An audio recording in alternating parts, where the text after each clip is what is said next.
Okay, think about your morning. I bet the first thing you did was grab your phone, right? That buzz of notifications, the flood of emails, it's just the normal rhythm of life now. But what if, in a single instant, all of that just stopped? One simple announcement. No warning. The digital hum of the entire world just goes quiet. The invisible architecture that holds our modern lives together has been switched off. So, what happens when that lifeline is cut? No, really, think about it. When was the last time you went a full day without the internet? For most of us, the answer is probably never. Well, that morning, for millions of people, that little hypothetical question became a very startling reality. What starts out as just plain confusion quickly spirals into something so much bigger. Let's walk through how that slow, dawning realization actually unfolded, moment by moment. So at first, it's just kind of annoying. A technical problem. Everyone thinks it'll fix itself in a minute. But then, the minutes start to tick by, and that little annoyance, it starts to turn into real worry. By 9 a.m., there's no denying it. The silence isn't a glitch, it's the new reality. And just like that, the entire professional world grinds to a halt. In offices everywhere, managers are facing an absolute nightmare.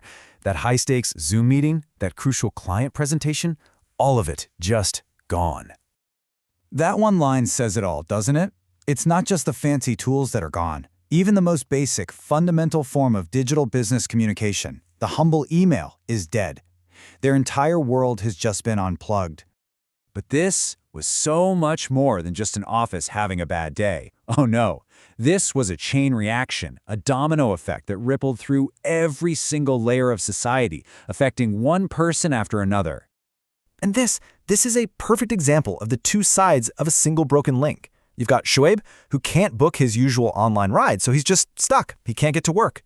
And then there's Rizwan, the guy who drives for that service. He's out there standing on a corner for an hour with absolutely no passengers, and he finally just gives up and goes home with empty pockets. One app goes down, and bam, two people's livelihoods are hit, just like that.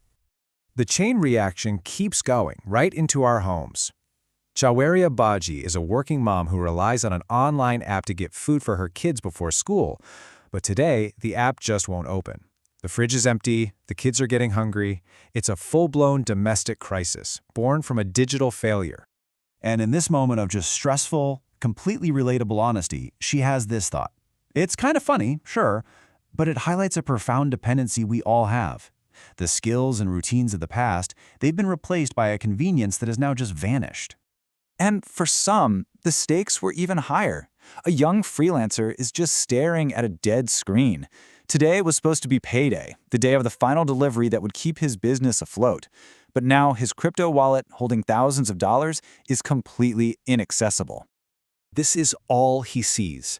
3 simple words that represent a total financial catastrophe. A feeling of complete and utter helplessness. It wasn't just about losing a connection. It was about realizing how connected his entire survival had become. And it's not just the established professionals either. Think about the countless small businesses run by entrepreneurs entirely online. For a young woman who runs her business on Instagram, the shutdown isn't just a pause. It's like her entire shop, her cash register, and her delivery service all vanished at once. And just like the freelancer, she's left with another one of those stark, simple messages. You are offline. Your income for the day? 0. Your connection to your customers? Totally severed. But this chain reaction, it doesn't stop at inconvenience or even financial loss.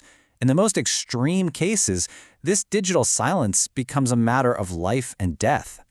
Take the story of Khuda Baksh, an elderly heart patient. He needs to see his doctor, so he tries the hospital's app, but it won't open. He has to rush to the hospital in person, only to be told that the specialist he desperately needs only does video calls. As the man's condition gets worse, there's nothing anyone can do. The very technology that could have saved his life is inaccessible, and everyone around him can only watch, helpless, silent spectators to a tragedy caused by a missing signal. After hearing these stories, from the office to the kitchen to the hospital, you have to step back and ask a really fundamental question. What is the internet to us, really? And that gets right to the heart of it. We used to think of the internet as an extra convenience, right? A tool we could choose to use. But the events of this one day prove otherwise. For our modern world, it has become the very breath of life. I mean, think about it. Communication, like the emails that stopped sending. Livelihood for people like Shoaib and Rizwan. Health for Kutabaksh. Even food for Javeria Baji. Every single one of these pillars of our society is now fundamentally tied to being online. When it stops, everything stops. So, realizing this incredible dependency, it forces us to confront a really difficult but necessary conversation. What do we do about it? The author of our source material here suggests two paths. On one hand, we have to prepare for this to happen again. What are our alternatives, our backups?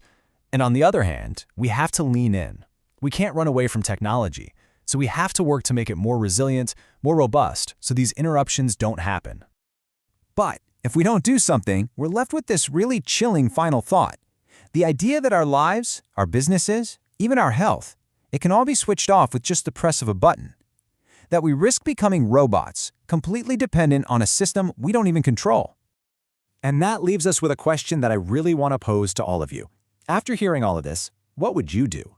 How would your day change? What would be your single biggest challenge? Let me know your thoughts in the comments. I'm genuinely curious to hear what you think.